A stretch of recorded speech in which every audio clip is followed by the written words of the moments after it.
morning, everyone. Let us pray first before we start our lesson for today. Are you ready to pray? Yes, we are. Let us pray. In the name of the Father, Son, and Holy Spirit. Our Father, who art in heaven, hallowed be thy name. Thy kingdom come, thy will be done. On earth as it is in heaven. Give us this day our daily bread, and forgive us our trespasses, as we forgive those who trespass against us. And lead us not into temptation, but deliver us from evil. Father, Son, and Holy Spirit. Okay, energize na ta. Sige, let's energize na ta. Ito. If you're happy and you know it. 1, 2, So, ready, go. If you're happy and you know it, clap your hands. If you're happy and you know it, clap your hands. If you're happy and you know it, and you really want to show it. If you're happy and you know it, clap your hands. If you're happy and you know it, stomp your feet. If you're happy and you know it, stomp your feet. If you're happy and you know it, and you really want to show it. If you're happy and you know it, stomp your feet. If you're happy and you know it, shout hooray, hooray. If you're happy and you know it, shout hooray, hooray. If you're happy and you know it, and you really want to show it. If you're happy and you know, shout hooray, hooray. Okay. Okay, so good morning, everyone. So my topic for today is Bank Street Approach. So, what is Bank Street Approach? Do you have any idea on this approach? Okay, so Bank Street Approach is known as the developmental interaction approach. So, when we say developmental interaction approach, it recognizes that all individuals learn best when they are actively engaged with materials and ideas and people. So, di ba, we already know that children learns best when they are performing it,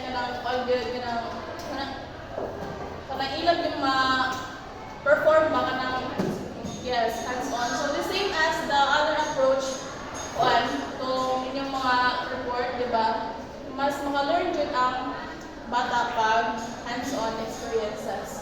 So, it acknowledges that authentic growth requires diverse and nurturing opportunities for ongoing social, emotional, and cognitive development. So,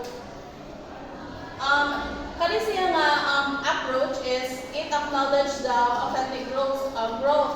So, para makuha niya siya nga mga development sa bata, so we need to have various opportunities or kanang mga opportunities where a child can learn kanang mga, for example, sa mga lahi-lahi nga activities like mag-play, mag-role-play, ano pa ng mga sensory experiences and activities where dili lang po isa lang ka-aspect ang ma-develop sa kabata, kundi ang iyang whole developmental or the holistic development of the child.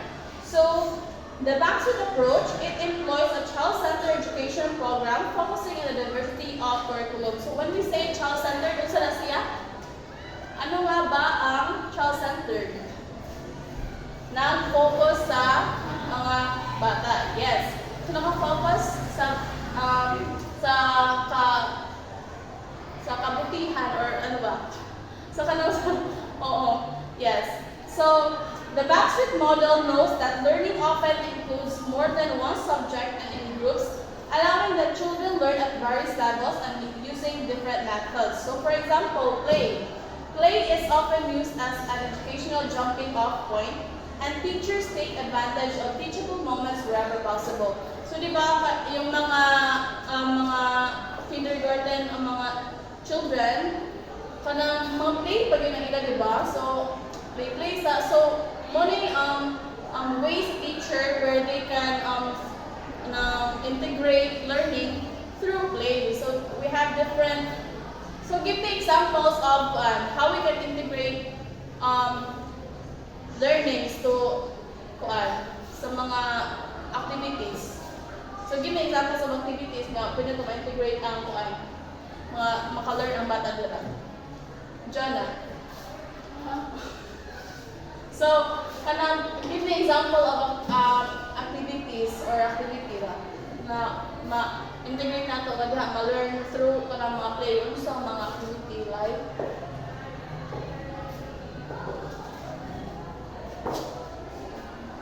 Here you go. Oh yes. Yes, correct. Building blocks. So diha di ba maka-learn ko ng bata sa kanang, for example, sa pag-build ng blocks diha, ano may ma-learn nila sa kanang building blocks? Ha? Oh no. Oh no. Oh, sizes, isa pa, mga shapes, di ba? Yes, so ana. So, the principle of the Bank Street approach is the children can become lifelong learners by interacting with the environment around them, including other people, different places, and various things, and then interpret what they've just experienced. So, through interacting with their surroundings or the people around them, they can learn. As we all know that yung mga bata, kung ano yung nakikita nila, yung talaga yung ginagawa nila at ginagaya, di ba? They imitate. Children are good imitators. So we have to be careful. We have to be cautious with our actions because children are very observant, di ba? And what they see in their surroundings or in other places, dapat mabuti talaga or ang healthy environment ang ating ibibigay sa kanila. So, students are offered myriad opportunities in which to do this. So, for example, blocks, dramatic play, yes, the blocks ni Jonah, dramatic play, puzzles, field trips, and lab work. So, sinasabi dito na children, binibigyan sila ng opportunities, marami. So when we say myriad or myriad, I don't know, saan siya babasa, but here, it means that dapat, in this approach, they offer different or madaming opportunities para maka-learn ang bata. Not just sa kanilang physical, emotional, but also the mental and all developmental aspects na makuha sa child. So, the teachers and leaders of the Bank Street approach. So, as a teacher, also may ano ang role talaga ng teacher. Di ba dito here in this approach, this is a child-centered, di ba? So, una yung role. What is the role of the teacher here? Di ba? O naka-remember mo sa atong lesson with Ma'am Roxanne, ano yung role sa teacher or nakadiri sa child-centered? Yes, guide. Yes, mag-guide nun. They will serve as a facilitator. Yes, a facilitator of learning. So, nandyan na sila sa kuan para mag-facilitate. Hindi yung they will spoon-feed the mga lessons or learnings to the bata. Okay, so the teachers are very much aware of the child's place in the world and how influences outside of school, including personal interest, the child's current personal development and pace of development, and whatever else may be going on in the world around them. So, teachers and leaders are viewed as facilitators of learning. So, sila yung magpa-facilitate. So, it is the educator's role to meet students where they are to help them develop and realize their unique potential. So, as a teacher, we have a very crucial role, diba? Because we are the one who will teach them, not just in academic, but also sa kahit anong sa asan na kuhan. Dapat ato silang mag-aog mga learnings like mga values, So, by combining a deep understanding of human development and educational theory with a disciplined approach to observation and reflection, Bank Street educators provide students with meaningful learning opportunities best suited for their learning and growth. So, that is a Bank Street approach. They provide students with opportunities and activities suited sa kanilang kanang or kanang best with nila kanang suited sa ilang learning development para ano bang mangyayari kapag hindi suit or fit sa kanila yung activity na binigay mo. Di ba maglisod din ang bata, di ba? Kaya hindi man na siya suit sa iyang kanangkuan, iyang knowledge or marunong siya kung na. So dapat pag magbigay tayo ng activities. So dapat pag magbigay tayo ng activities, ano ibibigay natin? Yung mga suited, another word, ano pa to? Mga age Appropriate. yes, age appropriate activities.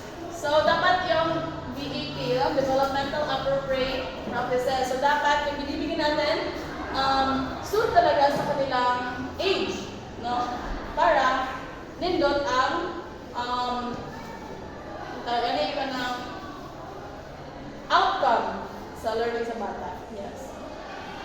So, example of use in the classroom. For example, children are playing store, restaurant, in a play kitchen and or table. A teacher who uses the Backstreet method may talk to the children about the variety of topics including where does the food come from and maybe the mini lesson about farms and even factories. So what types of food you can buy at the grocery store. So the examples kay ang teach sa teacher is yung mga authentic, mga experiential gamit ng mga learning na pwede magamit sa not just in a classroom but also sa kung ato sila ibutang, diba? So panang mga authentic learning. So, examples of use in the classroom. Based on examples cited, the Backstreet method does a great job of taking child-centered play as a jumping off point and using it to teach valuable lesson. So, through play, no, i-grab din nilang opportunity ka na magduwa ang bata, tapos ilang i-insert ng mga activities, kaya di ba, ang mga attention span yun, no, sa kuan bata is very short ra. So we have to do our best as an early child educator. We have to be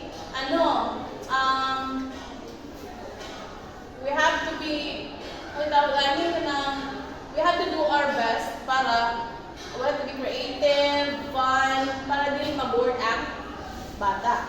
So yes. And other facts about the Backstreet approach in schools. So most Backstreet preschools use common place found in most classrooms, including morning meetings, so calendar time and recess outside. So di ba sa ato mga demo, we have this equal at ang time, si date karon, yung mga calendar, ang date of time, weather, anak. So additionally, preschool teachers certainly have a curriculum to follow, but they are prepared to change topics based on what the children are showing interest in at the time. So, addition lang, no, the founder of this approach is si Lucy Sprague Mitchell. So, kani siya, ma-founder is na-influence siya she was influenced by John Lewis theory. Ano tong John Lewis theory? Ano tong John Dewey? Ano tong theory niya? Yes, correct. Learning by doing. So, si Lucy Sprague Mitchell, she views the teaching or learning differently. Instead nga ano to dire? Wait. So, na-influence siya adto nga John Dewey's theory, which is learning by doing. Di ba? We all know that children learn best when they are actively doing it or So, she looked at teaching differently because she focused on not just what children needed to learn, but how they learn. Yeah, so John Dewey's theory, learning by doing, we are all familiar naman ng mga diba? So as a preschool teacher or as a future educator, we have to integrate activities like experiential or mga authentic, because through that it can help the children to apply it in their real life situation, in a real life situation. So next is admission to school. So when it comes to admission to schools, in this PONBI, students are usually accepted as young as 3 years of age. So bisan pag 3 years old ka, in this approach you are accepted to kanang mag-learn na to go to school. Bisan pag 3 years old pa ka, not 4, di ba? Kasi ganun din sa ato is 4, maginagawa to, di ba? Sa preschool. But here sa kuan is even though you're 3, accepted na ka. So many preschool classrooms include children of varying ages. So it won't be uncommon to find a room with children as young as 2 and as old as 5 learning to play together. So dito sa kuan, siguro kuan is siya. This admission to school sa backward approach, it is very kanang sa ila normal na nga magsagol ba murag kuan na 2 years old, 3 years old, and 5 years old in just one room nga nag-learn all nag-play together. So bisan pa kahit ano man yung age ng bata, even 3, 4, or 5, you are accepted, and you can also learn and play together in just one room. In this approach, so through this approach, the students develop in the broadest sense as they learn to understand themselves more deeply and to make meaning of the world around them. So, diba, in this approach, they acknowledge authentic growth, which is, when we say authentic, ka ng mga real life, gani nga ma-apply nato sa bata, mga activities, mga real life.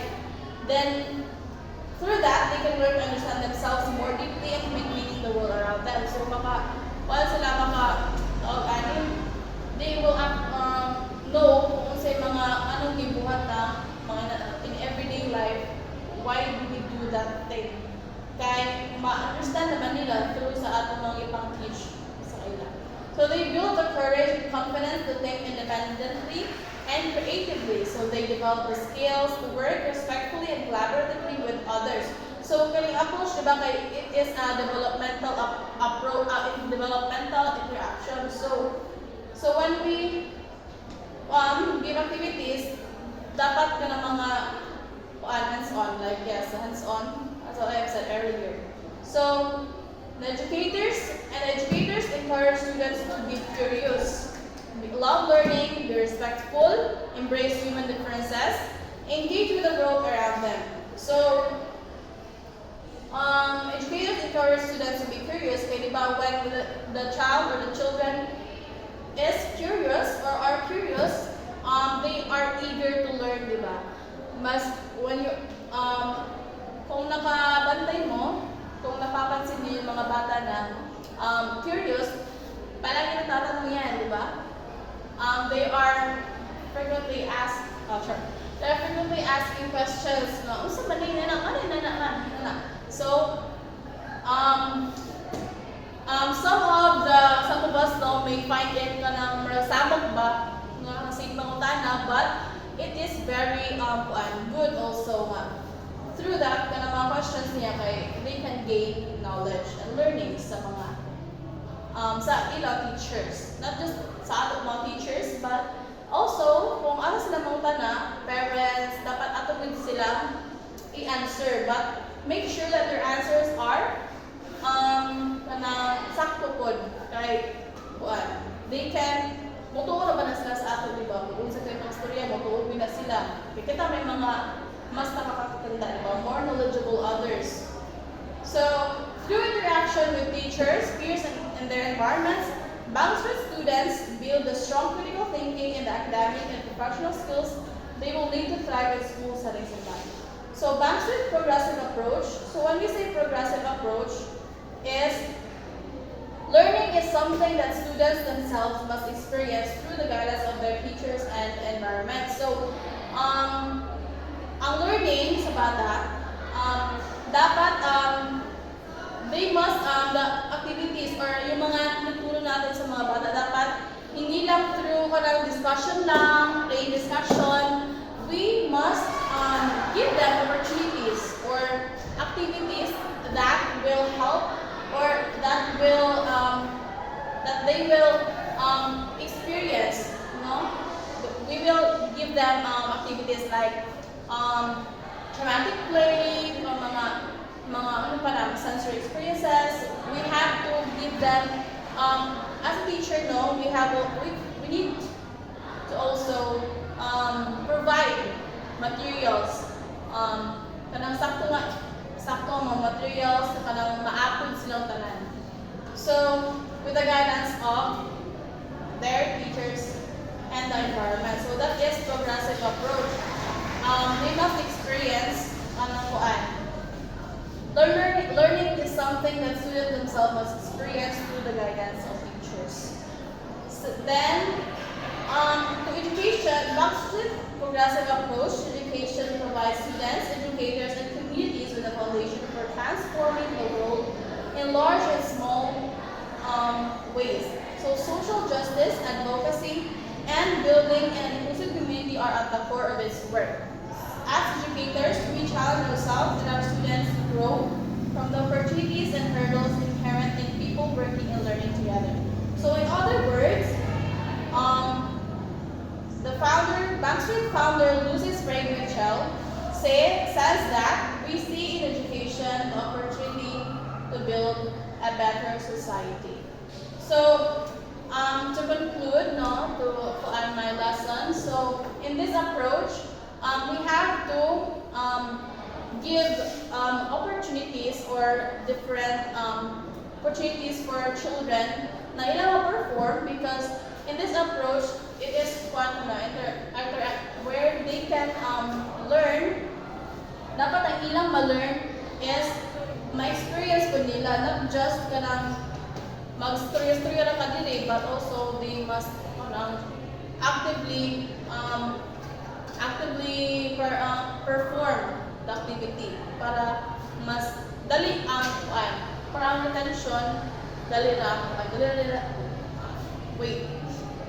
Di ba kanang pag atong i-perform ang mga activities, mas dali ra mahinumduman sa bata. So, dili lang sa bata, di ba, kay sa kita mga dagko na when kanang o atong i-perform, mas dali nato gyud basabtan pag atong i-perform gyud kanang live. So, the same as the children. So, we have to give them opportunities na not just one aspect ra sa developmental ilang develop, but also the holistic development